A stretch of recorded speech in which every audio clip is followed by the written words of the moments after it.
अब जिले का कोषाध्यक्ष हूँ।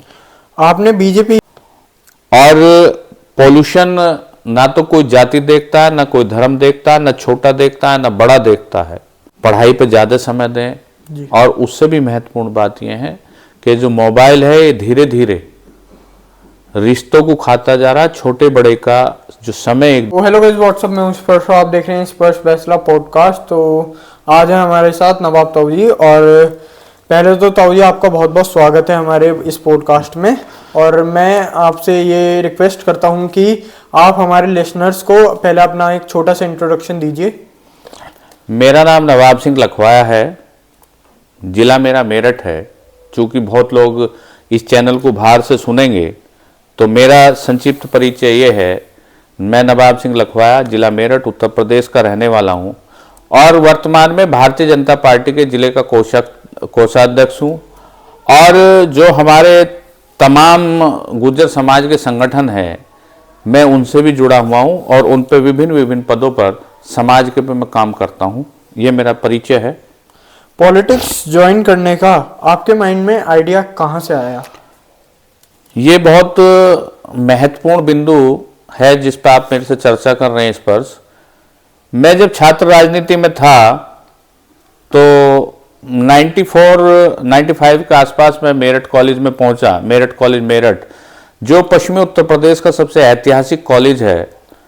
जब मैं उसमें पहुंचा तो मैं शुरू से ही मेरा मन था छात्र राजनीति में। मैं वहाँ छात्र राजनीति में अपना प्रवेश किया और उसके बाद मैं तमाम राजनीतिक संगठनों से जुड़ता चला गया। चूंकि मेरे में एक अंदर जुनून था कि मुझे राजनीति करनी और राजनीति के साथ साथ समाज सेवा करनी। वहाँ छात्रों के हितों की लड़ाई लड़ी जब मैं छात्र राजनीति में था।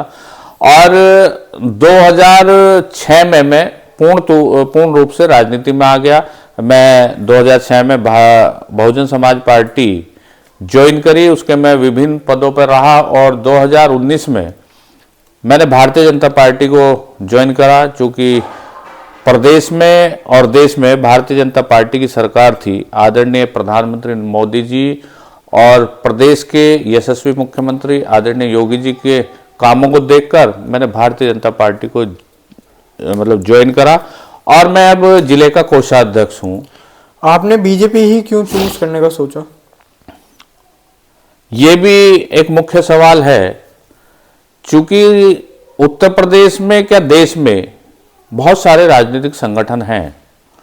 मैंने अभी जैसा आपको बताया, मैं 2006 से लेकर 2019 तक बहुजन समाज पार्टी में रहा जी। और विभिन्न पदों पर रहा।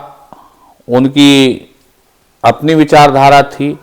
लेकिन जैसे ही 2014 में देश में भारतीय जनता पार्टी के सरकार बनी और मुख्य प्रधानमंत्री आदरणीय मोदी जी बने, एक देश में बहुत बड़ा बदलाव आया विकास की तरफ और एक सामाजिक सद्भाव की तरफ जी। और फिर 2017 में आदरणीय योगी जी मुख्यमंत्री बने उत्तर प्रदेश के। तो बहुत तेजी से बदलाव जो राजनीति में आया और देश में अच्छे काम करने की शुरुआत। मैं ये नहीं कहता कि पहले सरकारों ने अच्छे काम नहीं करे, सब ने करे, लेकिन एक बहुत अच्छे तरीके से काम करने की शुरुआत आदरणीय योगी जी और मोदी जी के द्वारा हुई और देश एक विकास की तरफ, अंधाधुंध दौड़ की तरफ भगा कि दौड़ विकास की ऐसी आई, सड़कें बनी, इंफ्रास्ट्रक्चर बना और आपके तमाम विकास जो देश में होने चाहिए वो सब काम आदरणीय योगी जी ने और मोदी जी ने करे। उन सबको देखते हुए मेरा भी मन ये रहा कि मैं भी उस पार्टी का हिस्सा बन जाऊं जो देश में विकास कर रही है।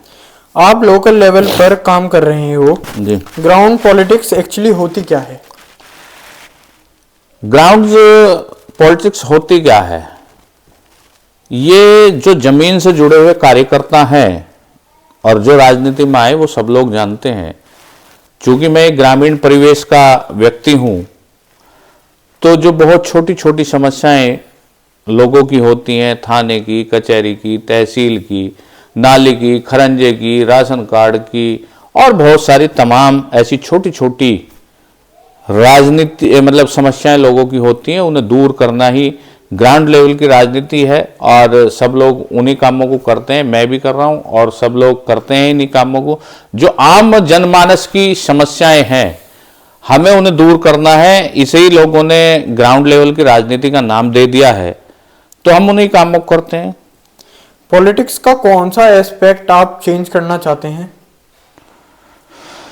मैं चेंज करने का क्या बताऊं, चेंज तो कुछ भी होने लायक नहीं है। बस मेरा ये कहना है कि जो भी राजनीति में आए उसे अपने आप को 100% ईमानदारी से और जुनून के साथ और अपने काम में 100% देने की आवश्यकता है। चेंज करने की कोई आवश्यकता नहीं है किसी भी, चूंकि राजनीति पहले से ही एक अच्छा काम है और राजनीति से ही देश चलता है, राजनीति से ही समाज में सुधार आता है और राजनीति से ही जो नौजवान हैं, और चूंकि राजनीति से ही आदमी लोकसभा और विधानसभा जाता है जहां देश की रीति और नीति बनती हैं, उसमें अच्छे लोगों को जाना चाहिए। मेरा केवल ये सुझाव है कि वहां पढ़े लिखे लोगों को और जो अपने काम के प्रति पूर्णतः समर्पित हो और जनभावना और देश भावना उनके अंदर हो, ऐसे लोगों को राजनीति में जाना चाहिए। पॉलिटिक्स ने एज अ पर्सन आपको क्या सिखाया है? पॉलिटिक्स ने एज ए पर्सन समय समय पर बहुत कुछ सिखाया है। हमें अपने आप में केवल इतना रहना चाहिए, हमें किसी बात का घमंड नहीं करना चाहिए, क्योंकि सपने भी राजनीति में बहुत जल्दी चूर चूर हो जाते हैं।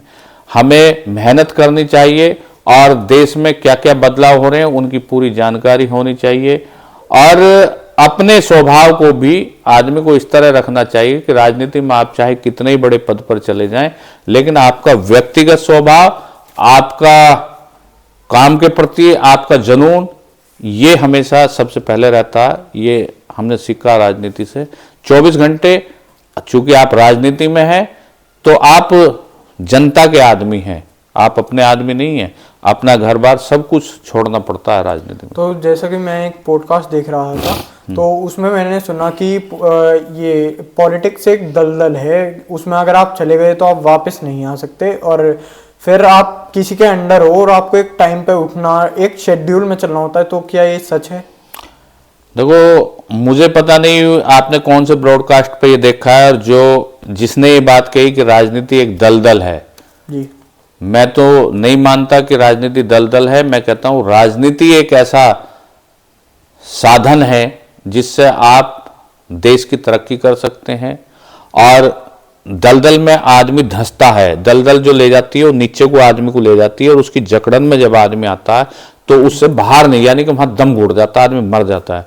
लेकिन राजनीति एक ऐसी चीज है जिससे आप अपने राष्ट्र का, अपने समाज का, अपने नौजवान साथियों का, सबका फ्यूचर बना सकते हैं और देश दुनिया में काम कर सकते हैं। और चूंकि हम कई जगह लोग बैठ के ऐसी बातों कह देते हैं कि ये कमी है वो कमी है, जब तक आप सिस्टम में नहीं जाएंगे, सिस्टम होता है राजनीति, तो आप उन्हें सुधार नहीं कर सकते। राजनीति दलदल नहीं है, राजनीति भविष्य तय करता है देश के नेताओं का और देश की आर्थिक स्थिति का, सामाजिक स्थिति का, और आपके हर तरह की जितनी भी दिशाएं होती हैं वे सब राजनीति के द्वारा तय होती हैं।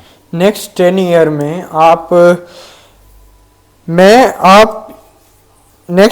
में आप इंडिया को कैसा देखना चाहते हो? मैं अगले 10 वर्ष में अपने भारत देश को एक विकसित भारत के रूप में देखना चाहता हूं। चूंकि अभी हमारा देश प्रगतिशील है, अभी हम विकसित भारत नहीं हैं, और हमारे देश के प्रधानमंत्री जी का एक विजन है कि 2047 में हमारा देश विकसित भारत बने। और मेरा अपना ये मानना है कि जिस हिसाब से देश के प्रधानमंत्री मेहनत कर रहे हैं कि बहुत जल्द हमारा देश जो होगा विकसित भारत होगा। मैं उन 10 सालों में, जो आने वाले 10 साल हैं, मैं भारत को विकसित भारत के रूप में देखना चाहता हूं। जी, क्या फ्यूचर में आप पॉलिटिक्स में और आगे बढ़ना चाहते हो? यस, ये तो जो राजनीति में जिसने एक बार कदम रख दिया उसकी सबकी अपनी ये मतलब भावना होती है कि वो रोज दिन प्रतिदिन राजनीति में कहीं ना कहीं अच्छे पदों पे जाए, अच्छे मुकाम हासिल करे, कहीं ना कहीं कुछ ना कुछ मतलब ग्रोथ उसकी मन में आ जाती है, उसके दिमाग में बैठती है कार्यकर्ता के जो राजनीति से जुड़ा हुआ है, कि उसकी भी कहीं ना कहीं रोज बढ़त पद के माध्यम से हो या दूसरे तरीके से हो, बढ़ते रहना चाहिए।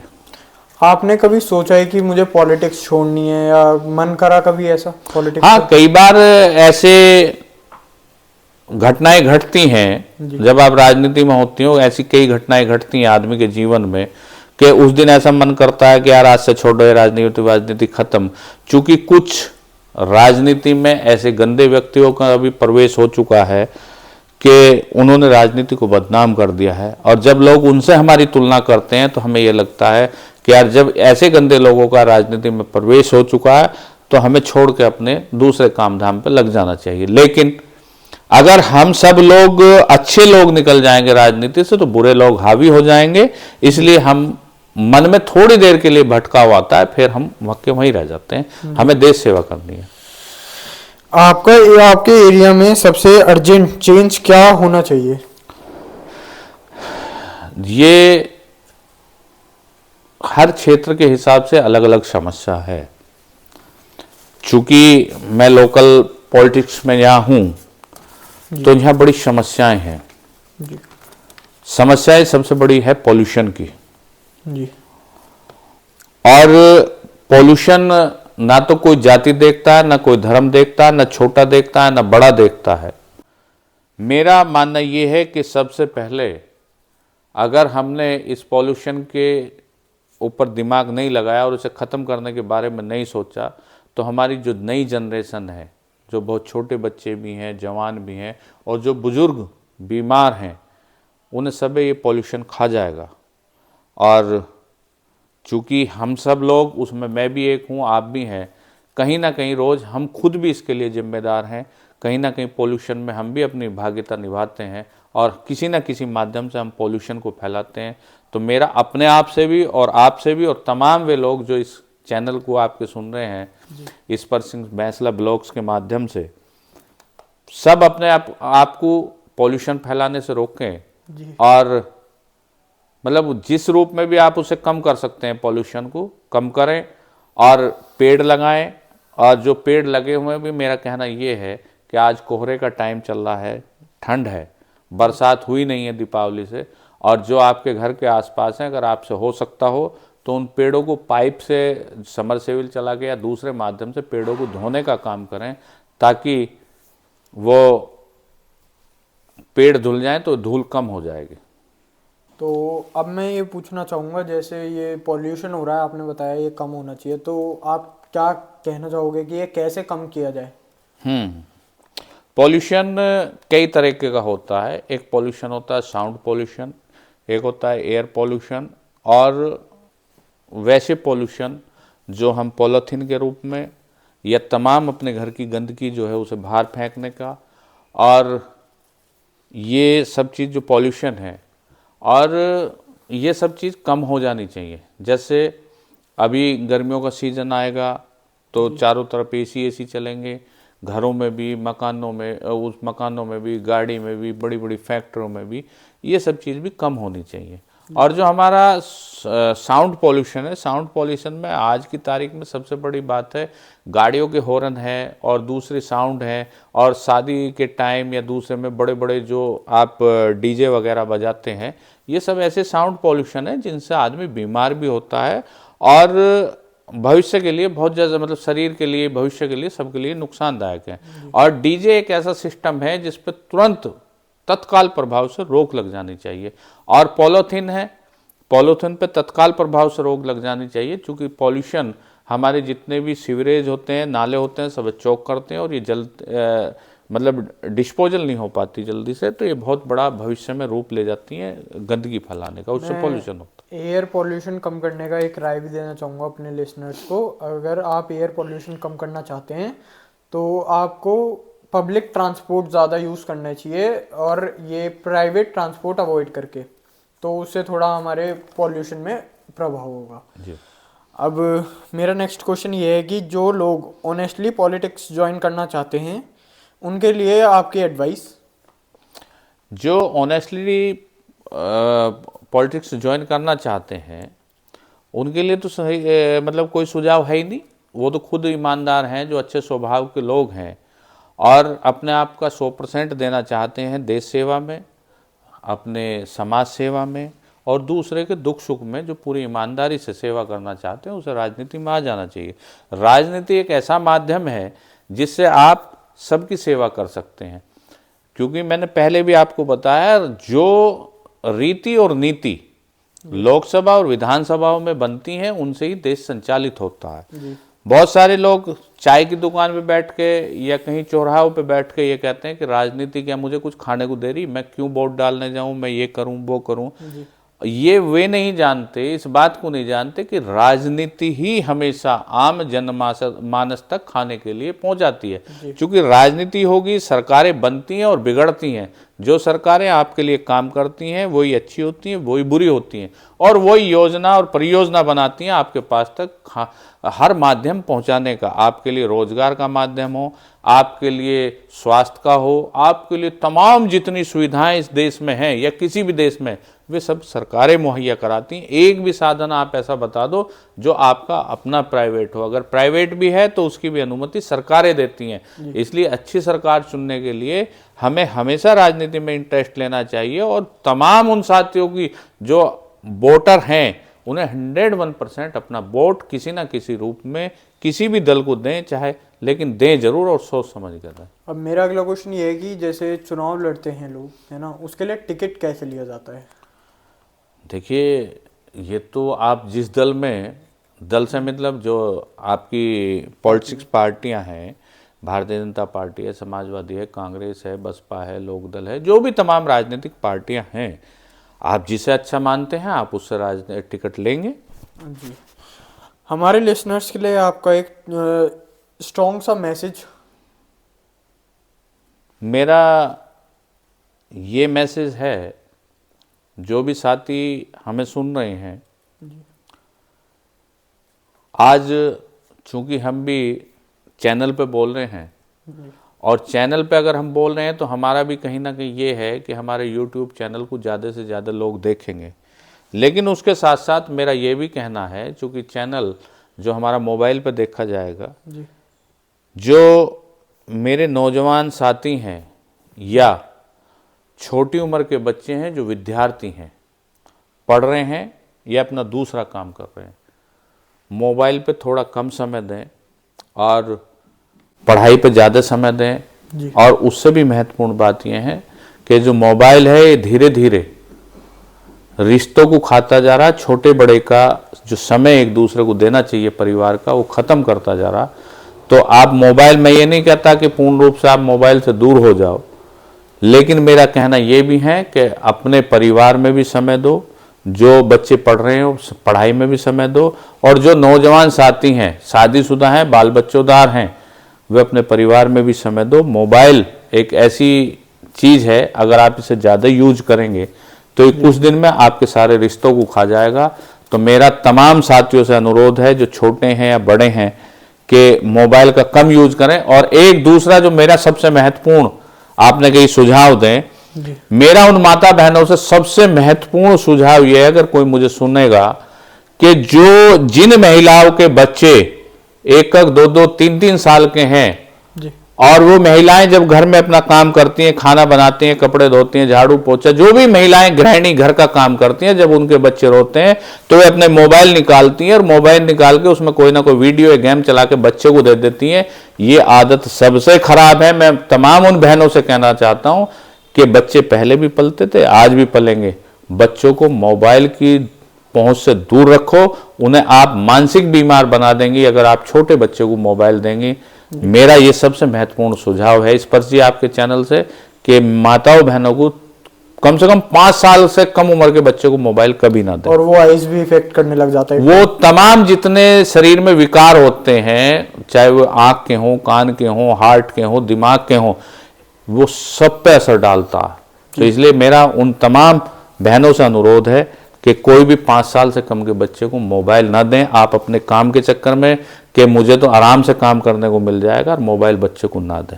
धन्यवाद ताऊ जी। अब इसी के साथ हम अपना पॉडकास्ट समाप्त करते हैं, और जल्दी ही मिलेंगे आपको अपने दूसरे पॉडकास्ट में किसी और के साथ। चलिए मिलते हैं अभी आपको दूसरे पॉडकास्ट में। धन्यवाद। धन्यवाद।